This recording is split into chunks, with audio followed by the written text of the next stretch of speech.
Okay, here we are. You've touched on intercession. I would like to know more about it. Is it biblical?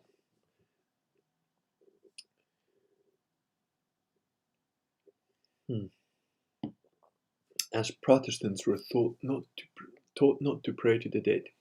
All right.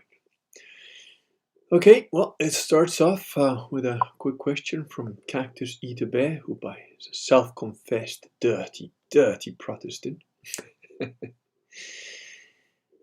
All right, so no, that's good. I like you coming in hot. That's how I like my life to be, pretty much. So first of all, intercession is something that Protestants do. Every time you ask your friends, "Oh, pray for me," or every time you pray for somebody, that is intercession.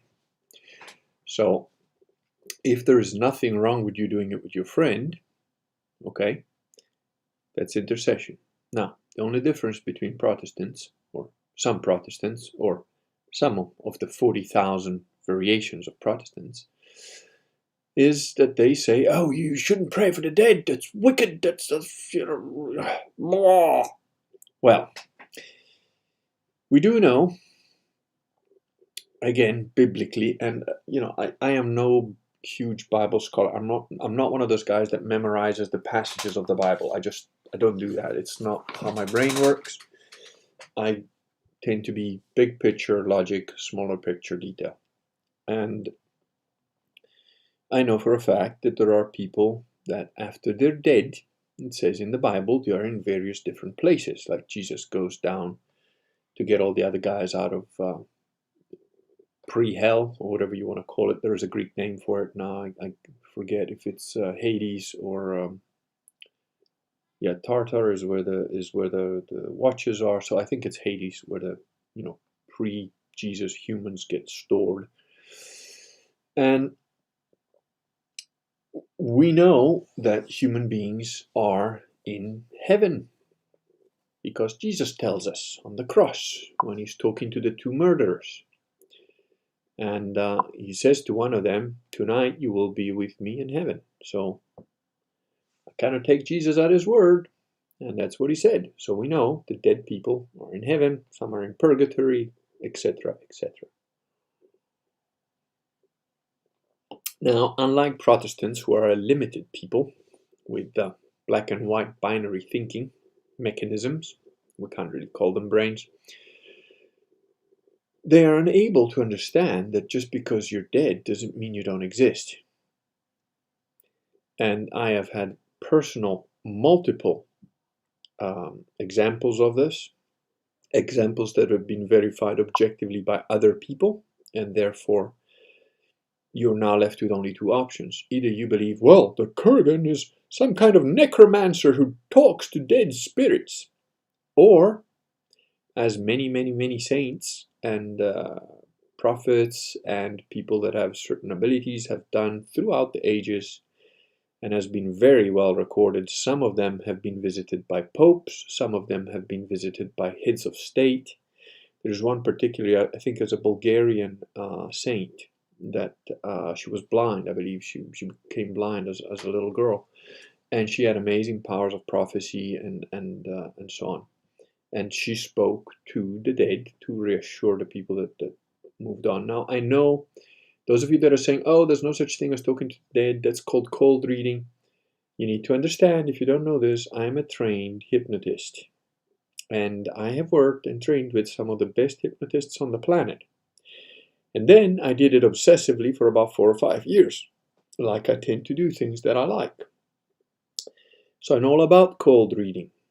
And yes, it's true that you can do that stuff as a fake kind of thing.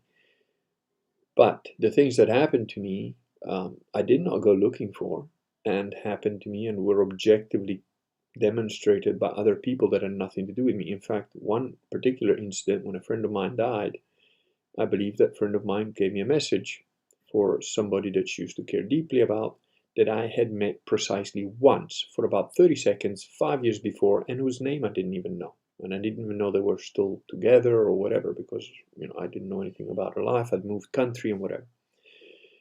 I then went back to that country for a particular reason.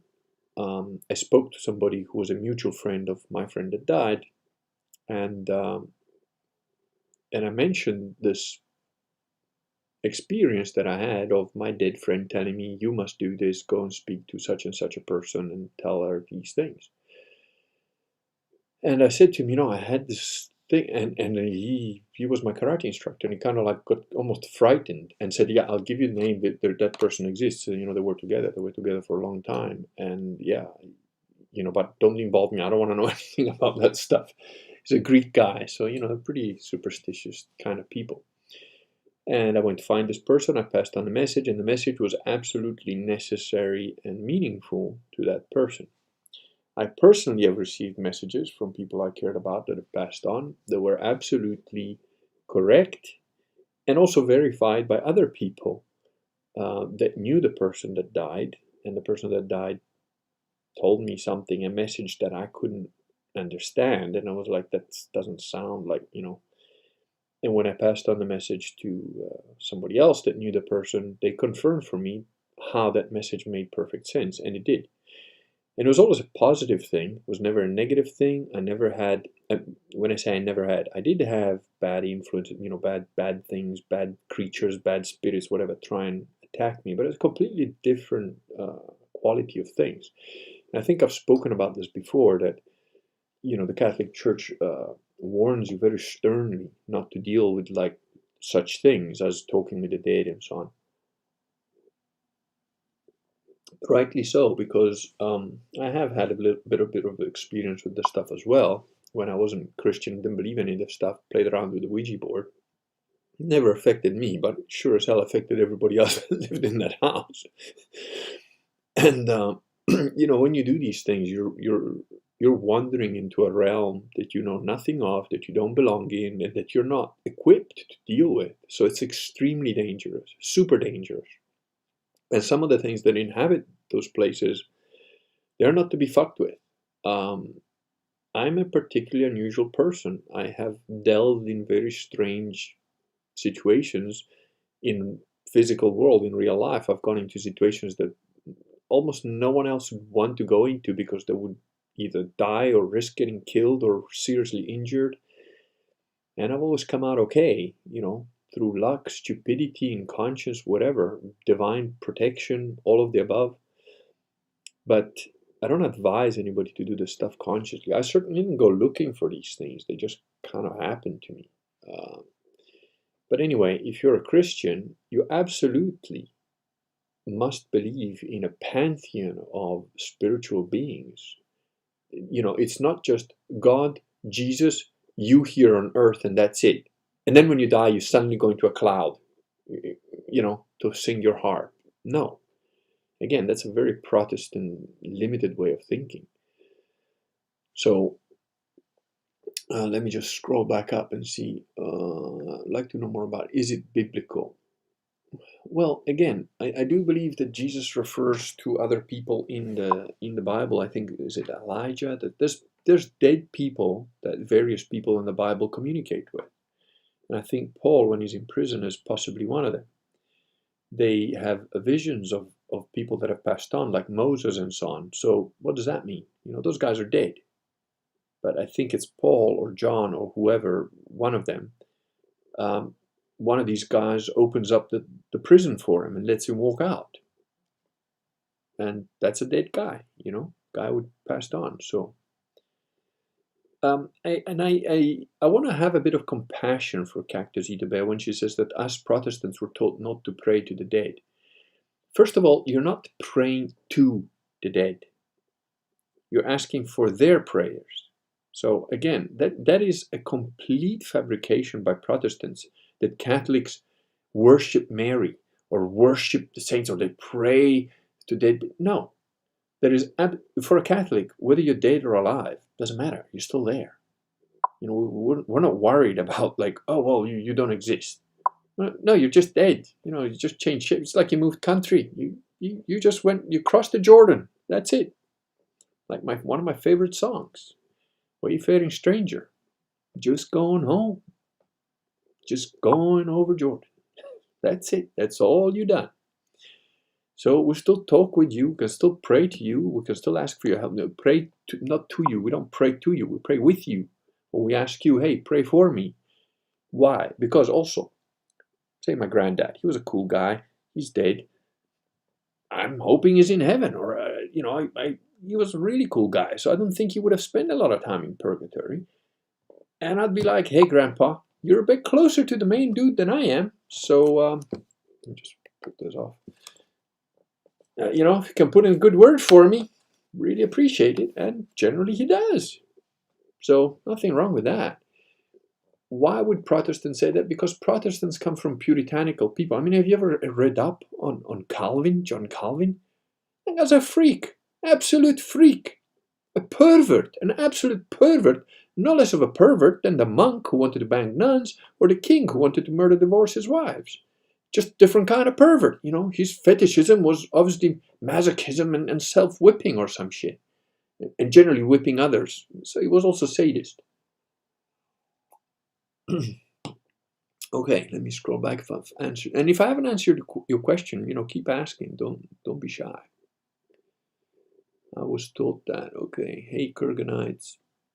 Okay, nice thumbnail. Movement used to be in Arizona, moved to Oklahoma. Ah, the country where they missile buildings and then they tell you that a rider truck did it. So you're saying you're not a necromancer? I no confirm, no deny. No, I'm not a necromancer, by the way. If so, feel free to DM me on IG. We have a couple of meetups. Peter Birdsell. Oh, is this the guy that I tried to ban last time? I think he is. Today is no further part of the living period. Oh, listen, how do I ban this fucking idiot? I tried to do it last time. Oh, I need to find a way to kick him off here. There's gotta be a way. You're banned. Go away. We don't want you here, you stupid fool.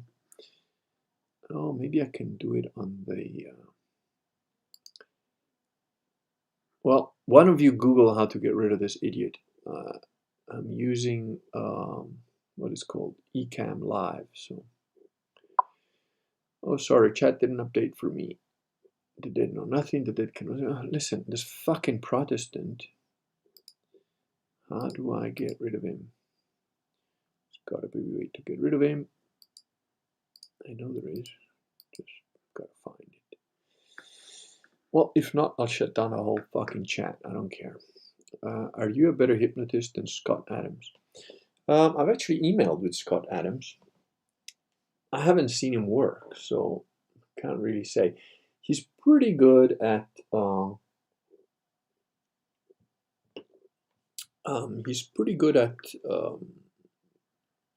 just hold on. I want to get rid of this fucking idiot. Give me a second, guys. I think I know how to do it. I have to go somewhere else. So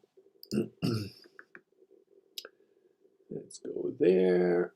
And I think I should be. There we go. Live now. Yeah. All right.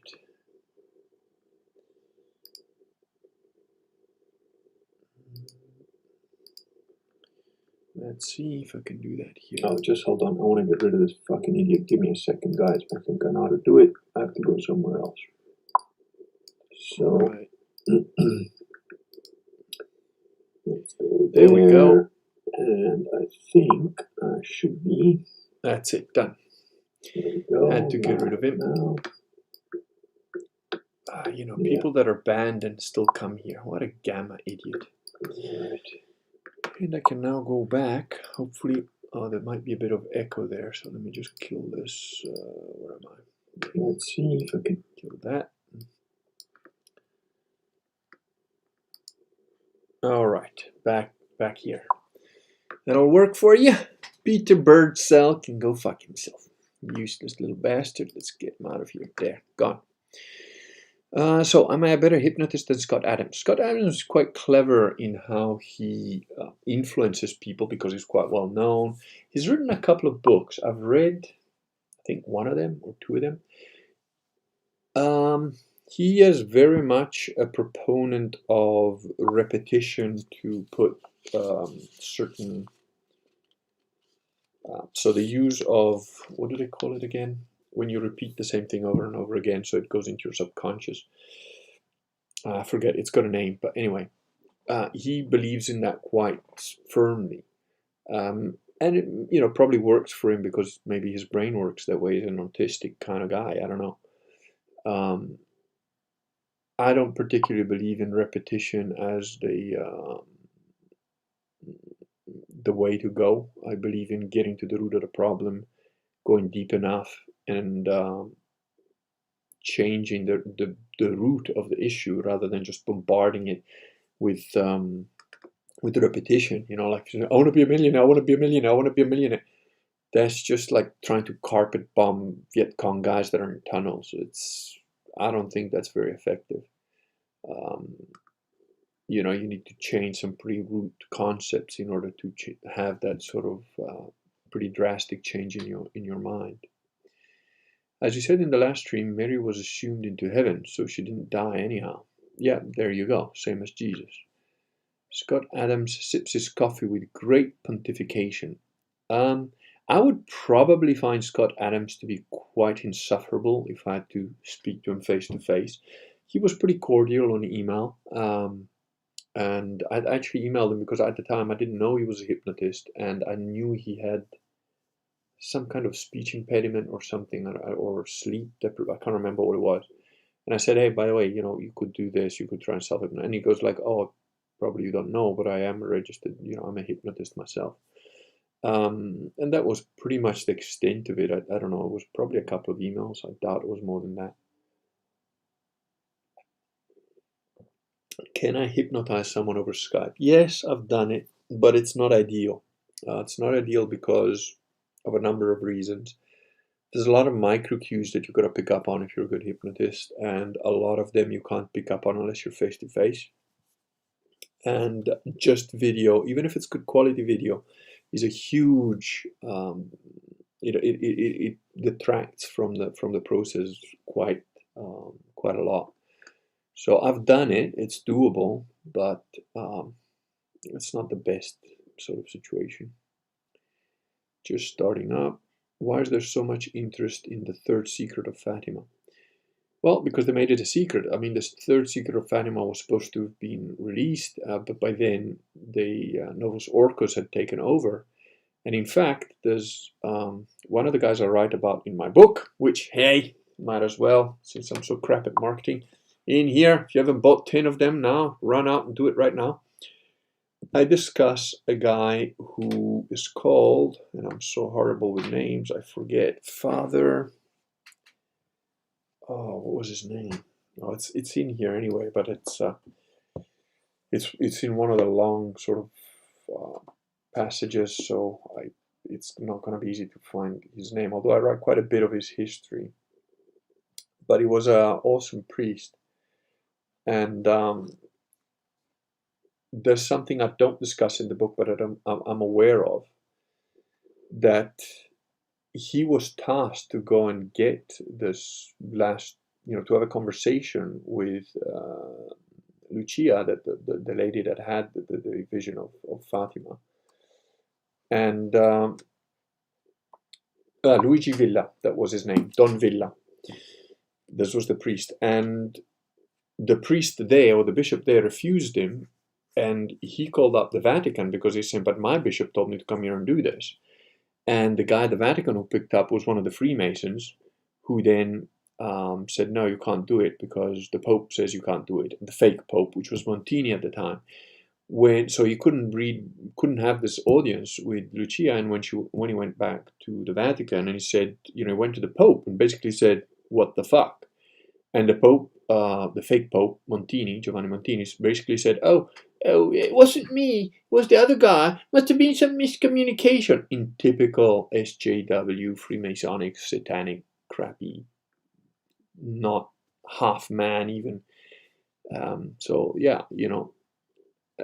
there was something that Lucia was basically said should only come out later, and it's basically, we don't know if it's ever actually been allowed to come out, because all the people who say that it's come out, or they're all Satanists. So apart from Don Villa clearly wasn't, but he didn't get access to her, so who knows. Woolly Ram, I actually meant to start, Cactus Eater Bear distracted me, but I meant to start with an apology to Woolly Ram, because I was supposed to speak about ancient Hebrew with him last Friday at 7:30. My apologies, sir. Something came up that was very important, took a lot of my time, some family, private stuff. That it's all good, but I really needed to spend some time doing some things, and I should be all good for this coming Friday at 7:30. If that works for you, let me know, and we'll do it then. If not, we'll make another time. Susan C. Hello, Kurgan. Do you think it's possible to make yourself immune from hypnotic influences? Thank you. Yeah, I'm actually one of those people. But let me put it this way: everybody can be hypnotized, but not every hypnotist can hypnotize everybody. And also, there is about 5 to 10% of the population is extremely susceptible to hypnosis, very susceptible, and that's just, if you're one of those people, you're one of those people. Another percentage of human beings are almost impossible to hypnotize against their will, and I'm one of those. I did not know this. The first time I tried to be, somebody tried to hypnotize me, was a hypnotist, a very well-known, very renowned hypnotist in South Africa. A guy whose name begins with a V. Vernon, something like that. I can't remember his full name. But he was very renowned, very well-known South African hypnotist. I didn't know this. I went to his kind of show, whatever, and he was talking. And after the show, I went to say hi to him, went to talk to him, whatever. And I felt him trying to do something. And I was just like, I just looked at him, and in my own head, I just thought, what are you trying to do, man? That shit doesn't work on me. It's like, what the fuck? And I found out later that he was a homosexual. And believe it or not, since I was about a teenage boy, the fags loved me, man. They used to try and come talk to me, like, oh, you know what? Oh, I just like, dude, fuck off. I'm not gay, Right now, I'd probably be a bit more militant about it. Back then, it was just like, piss off. I don't swing that way, dude. Not even a little bit. So just stay away from me. But yeah, apparently he did that to other guys, and he tried to get them to come to his place and get into sexual situations or whatever. And he was later found out to some extent for this. But I actually felt, I didn't know anything about hypnosis at the time, didn't know a damn thing. But it was just like, I could see that he was trying. I was like, what the hell are you doing, idiot? And then another time I went to see, because I'm a curious guy, and for a period of time I went to investigate every crazy, oh, sorry, I better kill this. Let me just tell this dude that I'm on a call. Just give me 1 second, guys, sorry. Oh, bugger off. Where am I? Settings. Yeah. Let me just. There we go. That was a good friend of mine, actually, that I need to speak to. But anyway, where was I? Oh, right. So then, what happened next? I went to investigate the Dianetics guys, the L. Ron Hubbard people, and they absolutely use hypnosis to get into, and it's a very mild form of hypnosis. It's very cleverly done, because it gets into your head, and then you kind of, they slat in this kind of ideas into you. And again, it failed. Admittedly, the first time I went there, and they put you in a very light trance, and it worked, because the guy doing it, I don't believe that that particular individual doing it, knew what they were doing. So it was like, oh, he's on here now as well.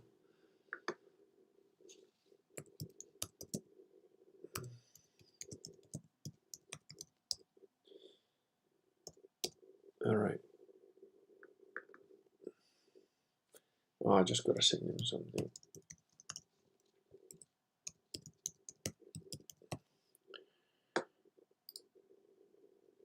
Okay. So I've dealt with that, hopefully. Sorry about that. It's just my life is very busy. So where was I? Right, hypnosis. Oh, okay. And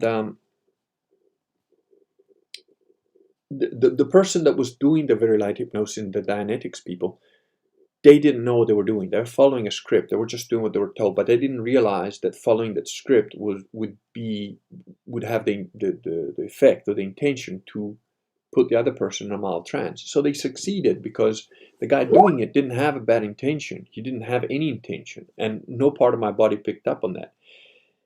But I did pick up I was in a different state. And as soon as the person said something that sort of rubbed me the wrong way, I was like popped out of it. So I have instinctively, intrinsically, I have an ability to not be hypnotized unless I allow it. And I have allowed it. I have allowed people that I trust to hypnotize me quite deeply. But I've also, before that, self-hypnotized myself for many, many times, for hours at a time, in a very super deep state. So I think there's a combination of factors of why I'm very hard to hypnotize, or impossible to hypnotize really unless I allow it. One of them is the Asperger's thing, I think, makes it very difficult. The second is I've got a very high IQ, and those two things together will pick up micro cues of intention that most human beings just can't do. If you've ever watched that program with Tim Roth in it, I think it's called, is it Liar or something like that? It was a series, it was a TV series a while back about this guy who does all this NLP stuff to pick up when somebody's lying, deception, or something like that. And in the very first pilot episodes, he sees this TSA agent, which is a woman, just able to pick out a guy that's lying, but she doesn't know how she's doing it. She's a natural. That show has quite a lot of good, real things. There's also a lady on YouTube, and I forgot her name now. I'm subscribed to it, that does like body reading. She's very good and very funny as well. There are some people that are naturals, what they call naturals at being able to pick up micro cues. And I was a natural. I've always been since I was a kid. And then I did a lot of intensive training for hypnosis training and so on. So I'm probably one of a very small number of people that is consciously aware of his natural talent when it comes to picking up micro cues. Which is why sometimes I'll just say something about somebody that I've just met, and people around me are like, oh, you're so judgmental, or you're such an asshole, you don't know anything about that person. And sure enough, I turn out to be right. All right, let's read up. But to answer your other question, which I think is implied, Susan C., I would say, oh, by the way, there's also some technology that forces you into a hypnotic state. I don't think I've come across that stuff, but apparently it's very powerful stuff and very sort of black ops type shit. I don't know how effective you would be against those things, but essentially being conscious, being aware of your surrounding, being present, and being extremely aware of your own abilities, power, lack of thereof, being very knowledgeable of yourself at a very, very deep level is usually quite a good defense against any kind of hypnosis. I've suspected for a while that Scott is a gamma. Even though Scott has a hot wife, that is still consistent with being a gamma, as Vox Day has defined it. Yeah, Scott is a bit of a gamma guy. I think situationally, because of his fame and money, there is an element of /alphaness to it. And because probably as a hot wife, which increases his sense of self-worth and general, shall we say, confidence, he may have gradually been able to move away from gamma towards a bit more of a delta or something like that. And let me tell you, as a man, this is nothing to do with Catholicism, but as a man, if you've been with a lot of pretty women, or if you have the ability, you've confirmed for yourself that you have the ability to pretty much, not struggle to bed pretty intelligent, relatively successful, whatever, or interesting women that are beautiful. As a man, that gives you a certain level of status with other men, regardless of whether you realize it or not. Other men get absolutely affected by that. I've experienced this a lot because of how I've lived before I became Catholic. And even now with my wife, she's a very pretty woman. So even though she's almost permanently pregnant, she still gets looked at and talked at, whatever. And it's, she complains that I'm getting old. I can't recognize myself in a mirror. But, she's all right. And the way that other men react when they see a guy with a very beautiful woman is, they suddenly have admiration for him. And that gives the guy a certain level of self-confidence. And then once that becomes ingrained, so you just know that you can pick up a hot woman, and that, again, if you've done martial arts all your life, well, you can pretty much kick most people's ass. So your level of internal confidence, it's not fake, it's not, you're not pretending anything, you just are. And people pick up on that. So I do believe that, having a hot wife for Scott Adams probably helped move him a little bit closer to not being a gamma, I think. Do you think priests should be allowed to be married, tradition or doctrine aside? No, I don't believe priests should be allowed to be married. Absolutely not. Why? Very simple. The church has functioned very well for a couple of millennia under that exact belief system, and Jesus above Paul. Paul says your house should be in order and your wife and kids should be in order if you're going to be a priest. But Paul was living at a time when you didn't have a lot of priests. So also, traditionally, when a married priest became a priest of the Catholic Church, it was understood that he would stop having sex. You have to go back to the Old Testament to understand this and understand that there's a sort of a ritual of purity before any of even the old priests before Christianity came along went into the tabernacle. They would have to fast for 3 days, no sex, all sorts of abstinence, because they had to be as pure as possible when they went to speak to God. Now, a priest is in some respects a representative of heaven on earth, so he should be and needs to be as pristine and clear as possible. And there is also there's many levels of this, but you have to know Catholic history, you have to know Christian history and deep Christian history. Now, Professor Fulton Rachel Brown doesn't talk about this specific point in her medieval series on unauthorized, but she does talk about the Bible, she does talk about Christianity, she does talk about Catholicism, she does talk about Mary. And really, if you're a Protestant, I cannot advise you any better than to listen to that entire series on unauthorized TV on medieval history, because there you start to understand how much the Protestants have taken out of something that was absolutely clear, evident, and known to anybody who was a Catholic in the 13th century.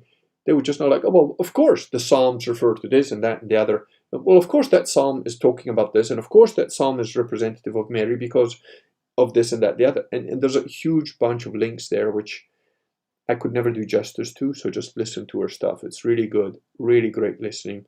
I listened to it driving in the car. I had to do a lot of driving recently, so I just put it on and listen to it. It's awesome. And so, no, I don't believe at all that priests should be married. It's worked very well without them being married. The whole point, again, another one of the Protestant accusations, oh, well, if you let priests not marry, then they become gay. No. If I suddenly were on a desert island where there's no women, I wouldn't suddenly start fucking men, right? Being gay, if you're attracted to other men, that doesn't happen because there are no women around or because you're not allowed to have sex with women. That happens because you were probably abused as a child, or some wiring in your head was wired wrong when you got born, like a handicap. That's why people are gay, okay? You don't become gay from, oh, well, there's no women around, so, well, Johnny's starting to look pretty sexy. No, nothing to do with that.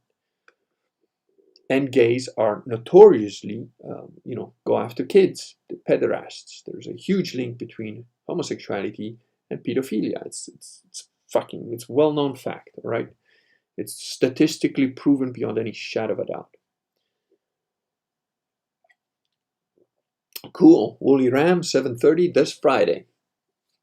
Good. We will do that. Permanent. Well, if you ask her, she'll tell you that I've been pregnant for 4 years in a row. Pretty much, Quote your live stream. Monkey God. Hello, sir. How are you? Michelle, no despair bear. My mother was unknowingly hypnotized by a shrink. She wouldn't let it happen again. Oh. Shrinks are evil, essentially, and broken at best.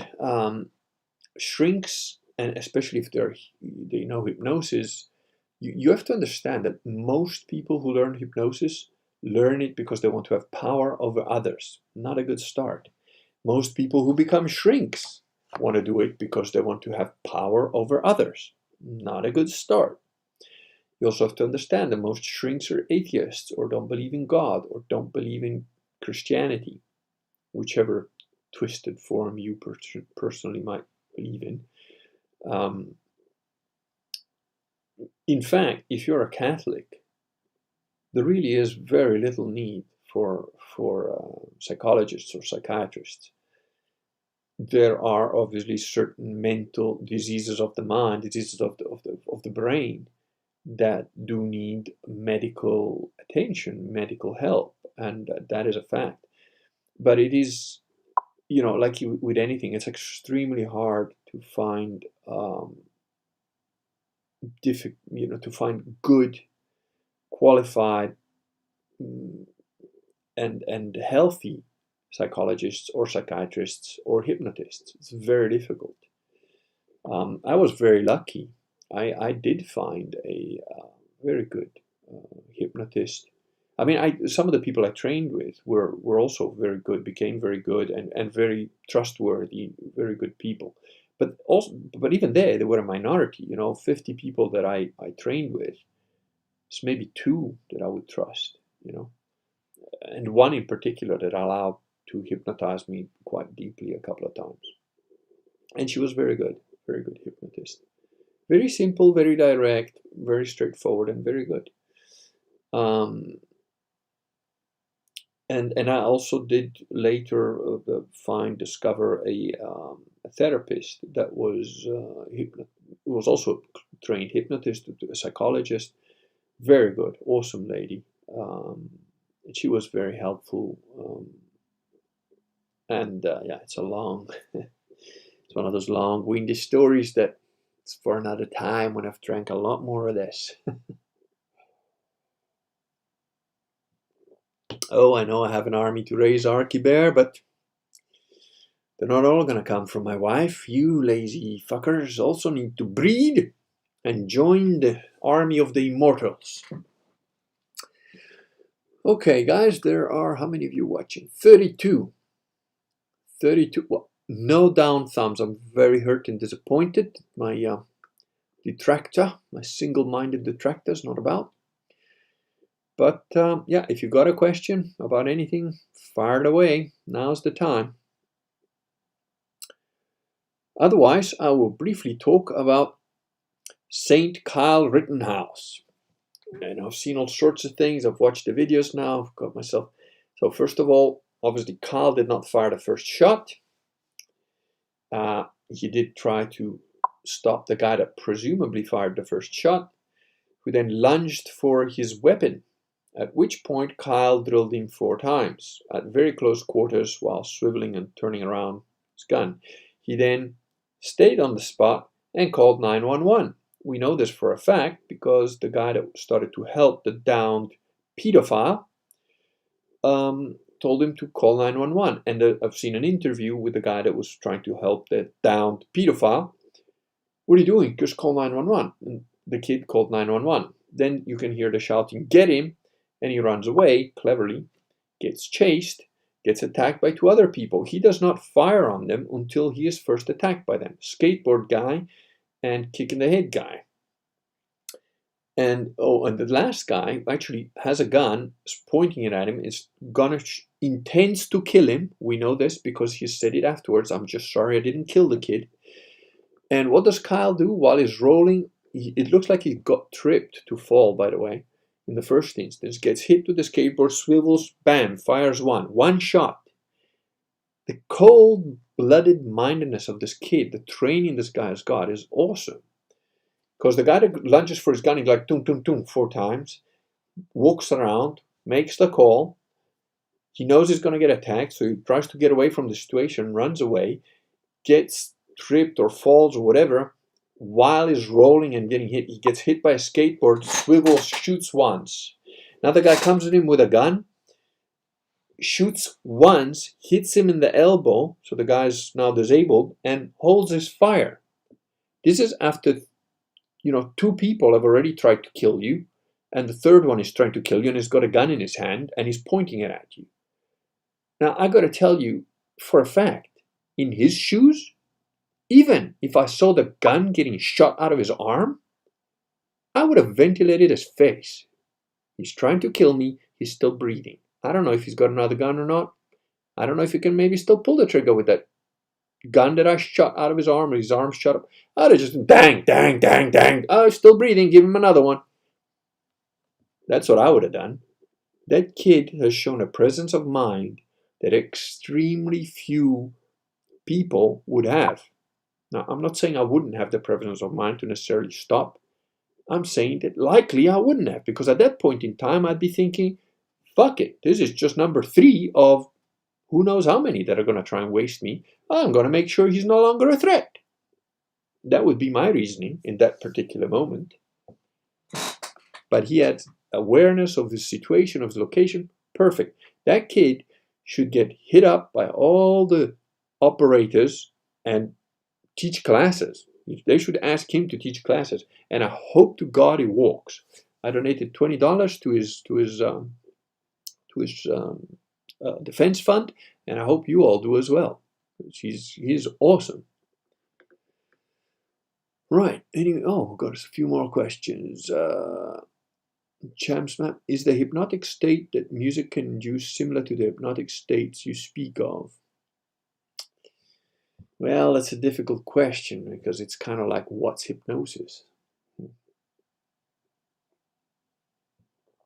Everything is hypnosis in a certain level. I mean, if you can talk and the other person can hear you, you could say that's hypnosis. Certain music is absolutely, definitely helpful to put you in a trance, or may even be able to put you in a trance on its own, depends on the person. Very often, a lot of the Hindi type of repetitive music have got a different sequence of, I don't know what it's called, because my ignorance of music, as some of you that have seen me playing the sax could infer, is abysmal, but they've got a different type of rhythm to it. And, that's sort of like dong, wong, wong, wong, dong, wong, wong, wong, like a gong sort of going on. That is definitely helpful to put you in a trance. And if it goes on long enough, over repeated periods of time, where you attend the same thing over and over days and days and days, it does affect you neurologically, and that's ultimately what hypnosis is. It's a particular neurological state where you can make changes to your neurology. That's what hypnosis is, if I were to define it in a couple of sentences.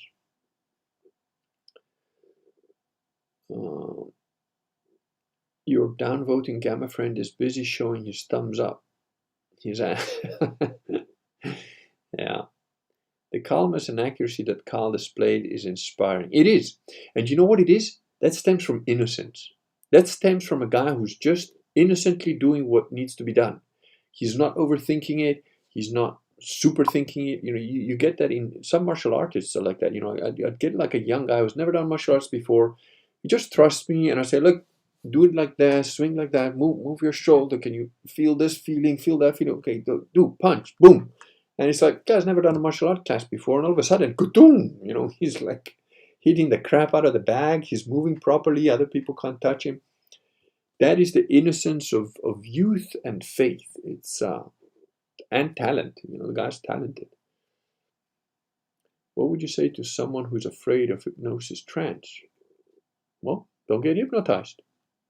If you're afraid of it, don't go for it. What I always say to anybody that came to me for hypnosis, right, the first thing I told them, I said, listen, if at any point you have a feeling or an instinct or whatever that you're uncomfortable with me, or that you're uncomfortable with my session with you or what I'm doing, stop right there, get up, walk out, no charge. And I'll give you the name of somebody else you can go to that hopefully you're comfortable with. Do not ignore your own sense of discomfort. Now, I knew that I wasn't doing it. And by the way, no one took me up on it. But I knew that I had no bad intention. My only intention was to help this person to resolve whatever they came to me for. But there are many different levels of this. One is, first of all, the hypnotist could be an asshole. So if you get a sixth sense, if you get some inkling that something's not cool here, walk out, walk away, just leave. Because your unconscious brain can pick up a bunch of stuff that your conscious brain doesn't even know exists, right? So trust your instinct on that. Second part is maybe the hypnotist is a good guy. Maybe he's got nothing bad going, and maybe he's good, he knows what he's doing, he's not going to fuck it up by mistake. But even if he does everything right, there could be something in you that is not ready to deal with whatever this guy could bring up of you, you know, because generally you go there because like, I want to stop smoking. And you're like, okay, that's not a big deal. I've done plenty of those. And by the way, they've all been successful. I've yet to have a failure on stop smoking, which I'm sure at one point I probably will, but hasn't happened yet. You know, people that were convinced that had been to other hypnotists, that had been to like 10 different hypnotists and it never worked. And I said, okay, well, let me try. And they were like, yeah, it will never work. Didn't smoke, didn't touch a cigarette. Like they called me up 2 weeks later, like, shit, I'm still not smoking. That's pretty cool. So, Roman 12:2. Very good. They're not all Christians in here. Some of them are Protestants, Romans. Watch yourself. So, what was I saying now? Right. So if you're afraid of it, or if you feel some uncomfortable, don't do it. Because, you know, say you come to me and say, oh, I just want to stop smoking. So it's no big deal, right? Okay, cool. But how do you know that there isn't something in there about your smoking that is super harsh and connected to stuff that you consciously are not ready to deal with? So your unconscious would be like, no, get away from you, get away from you. And it's not necessarily because I'm a bad guy or because I do a wrong thing, but it might be because if I do deal with your smoking thing, maybe you started smoking to replace your fact that, you know, your dad shoved his dick in your mouth when you're 2 years old. I don't know. But if we go deep enough, whatever is there will come up. And then your brain can handle that. So it's like, nah, I'd rather just be a smoker, you know, than remember that shit. Or whatever, you know, it could be something like that. So, and your brain knows when it's ready. See, if you go through a good period where everything is cool, everything is brilliant, guess what happens? All of a sudden, some weird memories you didn't know you had will come up. All bubbly shit that, you know, happened 20 years ago suddenly comes to the fore, and you're like, wow, why the fuck am I feeling this anxiety about something that happened 20 years ago and I didn't even think about for the last 30 years? Well, because now everything is cool, your life is good, you've got money, you got a cool wife, you got cool kids, everything is chilled out. Now your brain says, all right, motherfucker's feeling strong. Let's throw some shit up. We got shit here. We had this fucking sewage barrel sitting here for the last 30 years. Let's throw this shit up. Get rid of it. That's what happens. Same like, you know, if you're going to diet or you fast or you like, you know, you fast properly, what happens? Your body throws out all the shit. All the mucus, all the stuff, it comes out of every orifice of your body for the first few weeks because it's getting rid of all the crap. Hey, we got a break. Get rid of all the shit. That's how it works. What do I think of Mark 12:17? Well, I hope you're quoting it below because I'm not the kind of guy that knows what 12:17 is. Then Jesus said to them, give back to Caesar what is Caesar's and to God what is God's. I have heard many Protestants use this verse to justify not fighting back. Protestants are idiots. Do not listen to anything a Protestant says. He's a moron. He's a guy who does not have the ability to understand that something that's been going on for 1,500 years does not suddenly get fixed and made better by a German who rips out bits of the very same book that he then says is the only book that counts and starts fucking nuns, right? No. All that says, and it is absolutely correct, what Jesus says is, give those whose due is due. You live in the world, right? There are certain rules in the world. There are Satan's rules, there are satanic rules. Some of them are good, some of them are bad, some of them are different, but there are rules. Now, one of the rules is you have to pay taxes. Do I agree with taxes? No. Taxation is absolutely theft. Absolutely. But it's the rule. Do I want to deal with the IRS kicking my door down and arresting me for non-paid taxes? No, I don't want to deal with that shit. So I'll pay my taxes. Because that's the world we live in. You are special ops guys behind enemy lines. So if you are a special ops guy behind enemy lines, what do? Put on your full uniform with regalia and go, I am here to fight evil. No, you'll get cut down like a dog. You do what you got to do to be a special ops behind enemy lines. That's what you are. Survive. Survive. It's not karate. You are not less important than the mission. You are more important than the mission. Do the impossible and survive. That's the Sistema motto that I've created. The karate motto was like, failing is acceptable. Giving up is not. So what does that mean? Karate means you go to destruction. Because you can fail, but ever giving up, not right. Sistema, it's do the impossible and survive. So do whatever, you got to do an impossible mission that will kill everybody, but you got to stay alive. So what does that mean? That means that you can quit, inverted commas. You can go around. You can attack from a different angle. You can come back to it a week later. You can make the guy think you're dead so you can get him. Do whatever you need to do, but survive. You're more important than the mission, right?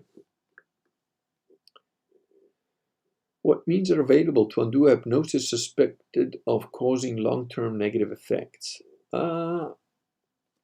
Well, that's a difficult question because it depends on the effects, it depends on the person, it depends on the other hypnotist.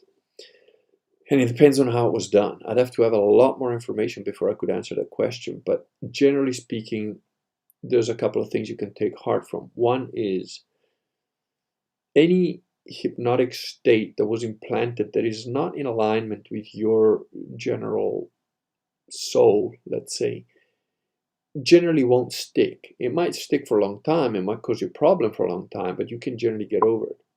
Secondly, if you're conscious of it, you're already 3 steps ahead of everybody else. Third, if you can find a good hypnotist, or you can train yourself to become a hypnotist and self-hypnotize yourself. That way you're safe. You can hypnotize yourself, and it's nobody else there, it's just you. So you could do that. If you're going to do that, I would strongly suggest you read Milton Erickson's work on, I don't know where it is somewhere online. I had read all of his stuff. I'm probably one of the only human beings on earth that has pretty much read everything that Milton Erickson has ever written, because I spent 4 months reading everything he wrote at 8 hours a day. It's a lot of it. But if you can find his own discussions on self-hypnosis, those are probably very useful for you to look for. One of the things that you will experience if you do manage to self-hypnotize quite deeply is a sense of fear, and that's normal.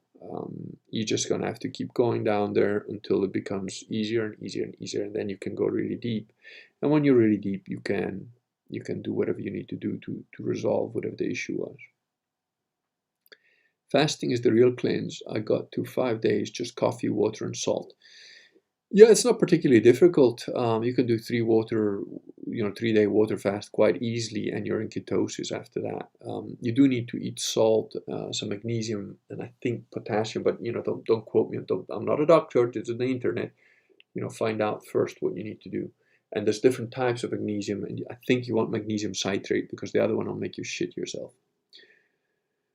William Ram says there's a physical equivalent. When you finally have a vacation, you get sick. Yep, there you go. So it is physical. It is both physical and mental. It applies equally on both spectrums. The real question is this: what is Caesar's and what is God's? Exactly.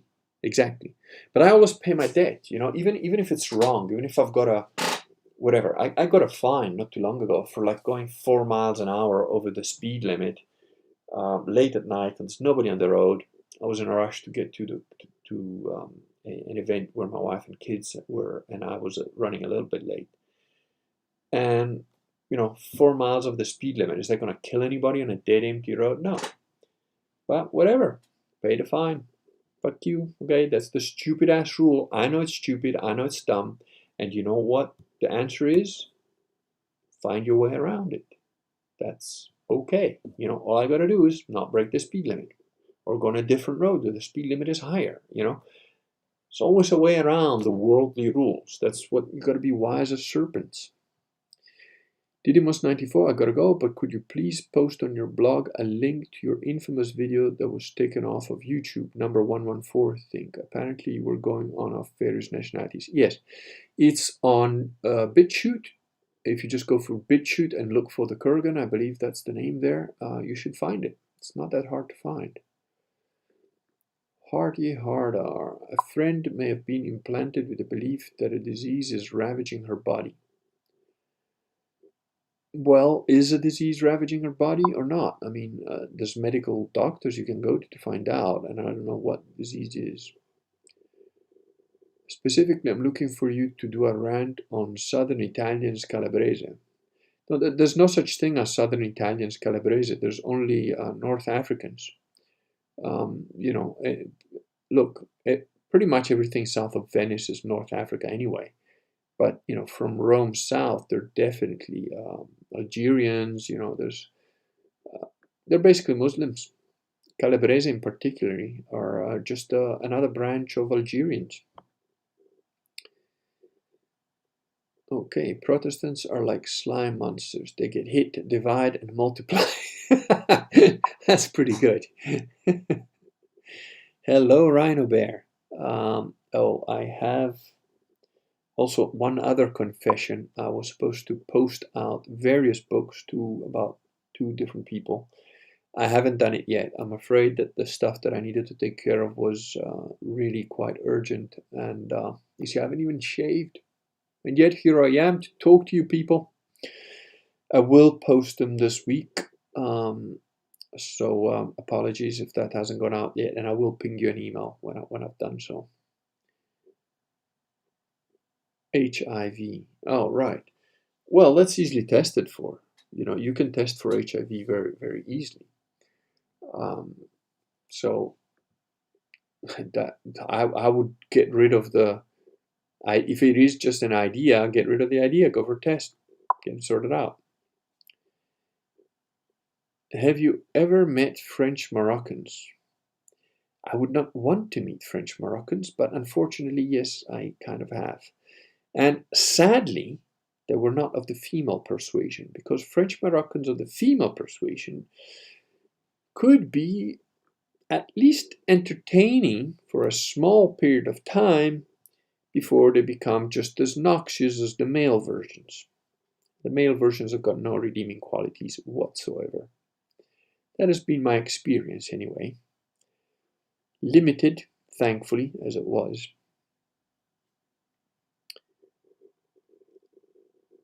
So, yeah. Alright, guys, I've been going almost an hour. So, 3 more questions if you're quick. I'll get to them. Otherwise, I'm going to say goodnight.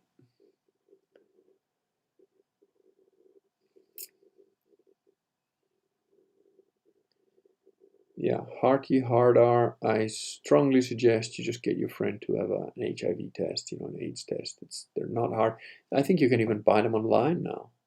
They're very easy to do or get, and just sort it out. She might be scared of doing it. I don't know what your situation is with her. You might be able to convince her to or not. I don't know. There's too many unknowns there for me to answer that question properly. But she has been on meds since the 90s. Well, why did she go on the meds? I mean, nobody goes on those meds unless they actually have it. So it looks like maybe she has it. Also, some of those meds, once you've been taking them for a long time, the tests will not come back positive on blood alone. You'd have to go to bone marrow to check it. Well, if she has tested positive, then she's got HIV, you know. That's it's not in her mind, you know. So I don't understand what you're talking about with the hypnosis thing. Do you enjoy metal? No, unless you're talking about swords, knives, or guns.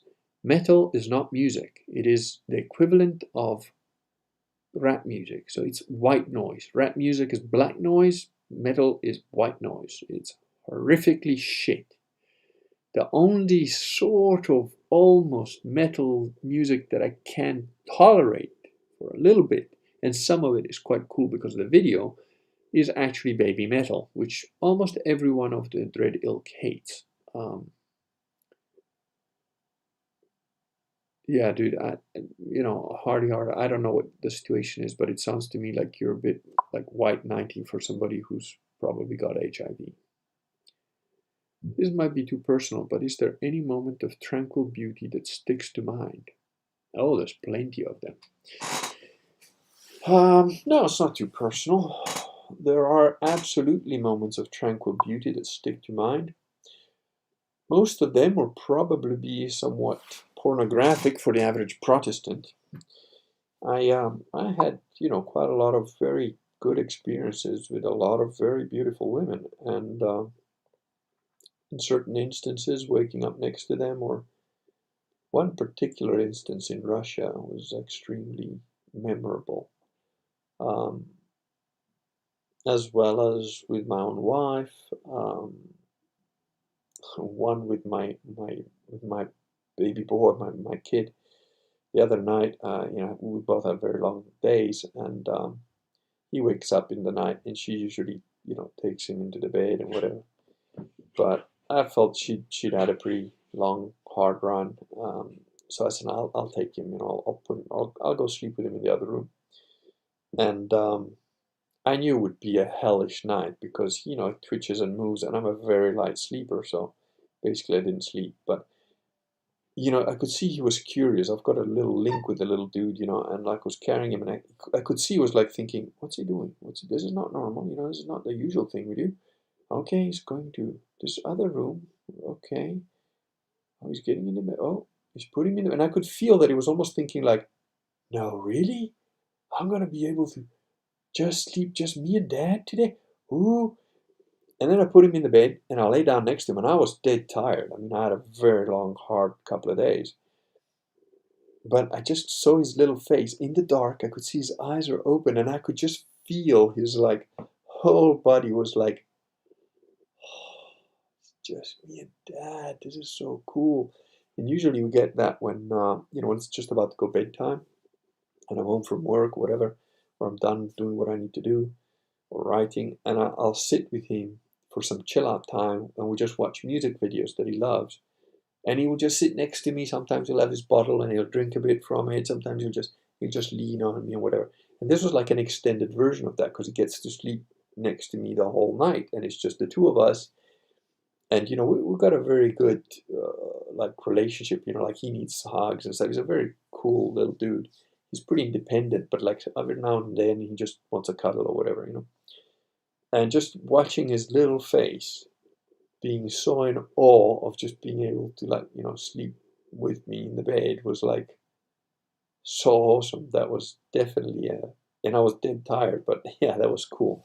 I remember another one that was I was hiking, and I usually hike faster than everybody else, so even the people I was with were left behind.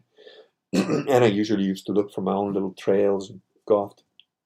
And I got onto this little tiny valley in the top of the mountains, and it was cold, and all the flowers, every flower in that little patch of valley that was maybe, it was a little dip at the top of the two mountain peaks, was maybe only like 50 meters across, but it was glowing with like absolute beauty of all these little flowers that had popped open.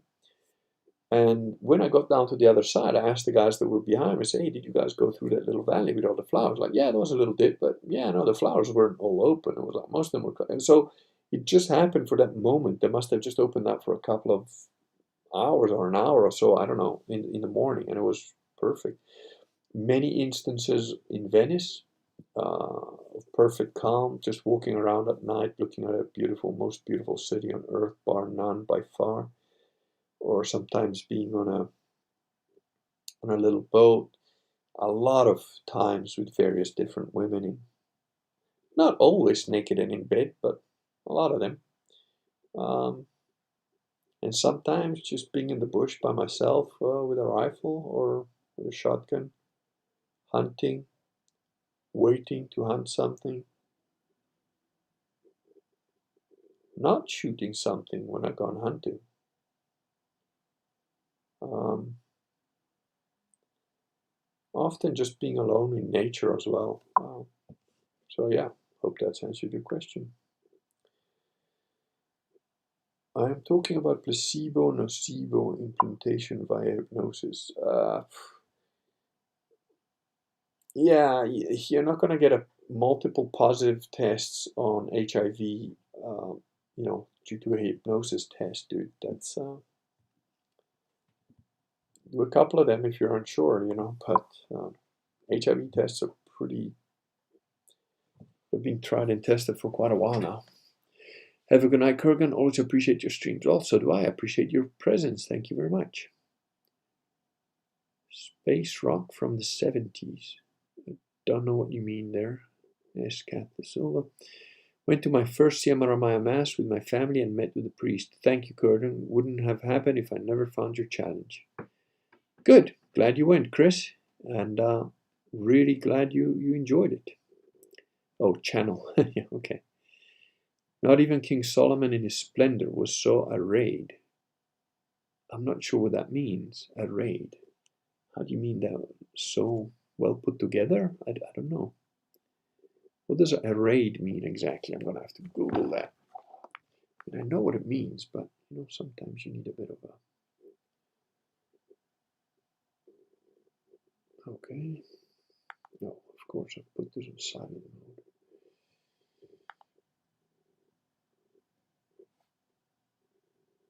Arrayed. Definition. To place in proper or desired order. Yeah, that's what I thought it meant. Not sure how you mean that, Holy Ram. If you can expand on that, I'd be grateful. All right, guys, while I wait for Gully Ram to answer, I think I'm gonna say goodnight very shortly. Also, my glass of vino has emptied. Very nice week. I think it was a Zinfandel or a Pinot Grigio, I can't remember. Friends of mine were having this very discussion about disarray and array. Good night, Michael. Oh, Michelle, yeah. Woolly Ram, go on, dude. Tell me what you mean by not even King Solomon in his splendor was so arrayed. What does that mean? What's in reference to? Well, disarray and array, it's like kind of, in the Catholic Church, often priests will refer to disordered sexual stuff, or disordered mind, or disordered way of doing something, and it leads to sin, corruption, and so on.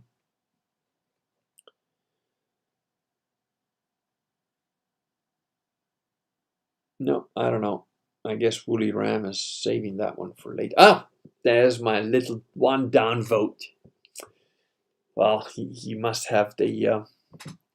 You're a bit slow, dude, on the down vote. I thought you had your what do you call it? Your notifications set so that you can be right in there. I mean, don't make us wait for the down vote, dude. I know you're busy with moving house and shit, but you should be done with that now. Okay, well, I don't know what Woolly Ram meant. It's gonna probably keep me up nights. I guess he's doing it on purpose because I didn't speak with him last Friday. But all right, maybe. Oh, maybe it was in. Okay, maybe he was talking about my. Oh, paraphrasing our Lord when he spoke about the flowers of the field. Okay, you got me there, dude, because I don't know where he spoke about the flowers of the field, but I guess it was in reference to your question about tranquil beauty that stick to mind. There's a lot of them, man, a lot of them. I really, I've had a pretty interesting life. I've had some very deep lows and some very high highs. I believe that I have suffered some things that most human beings never will, thankfully. But I've also achieved some heights of pleasure, beauty, and awe and joy that I think most human beings never experience either. So, and I wouldn't have any other way. If I had the choice of having a flat life or a roller coaster, I'm gonna pick the roller coaster every time. All right, guys, and Matt, with that, thanks for the stream. I believe I will say good night to you all. Thank you all for showing up. There's 10 of you or so that, oh no, less now, 8, 9 of you that haven't hit the thumbs up. Go on and hit the thumbs up if you haven't yet. So natural beauty is better than fabricated filth. Well, there you go. We obviously got a clear thinker here. Are you thinking about homesteading? Yes. I always have a plan B. There is always going to be a plan B. And yeah, have a great night, Kurgan. If I, the homesteading stuff is something that, I've got family and friends all over the world. I've looked at different countries. I definitely have a plan B in the works. So, yeah. And if I do go that route, I'll let you guys know in due course. Sleep deep, Kurgan, and good night. Thank you very much, Woolly Ram. Thank you, Chris Gobea. Oh, Gobea Animations. So I'm guessing you do animations. That could come in handy. Thank you very much, all of you, for showing up. Really appreciate your time and questions. Always make it interesting. Have a good night. And may God look after your souls, because I know that you're all a bunch of miscreants and don't do a very good job yourselves, just like me. Good night, all.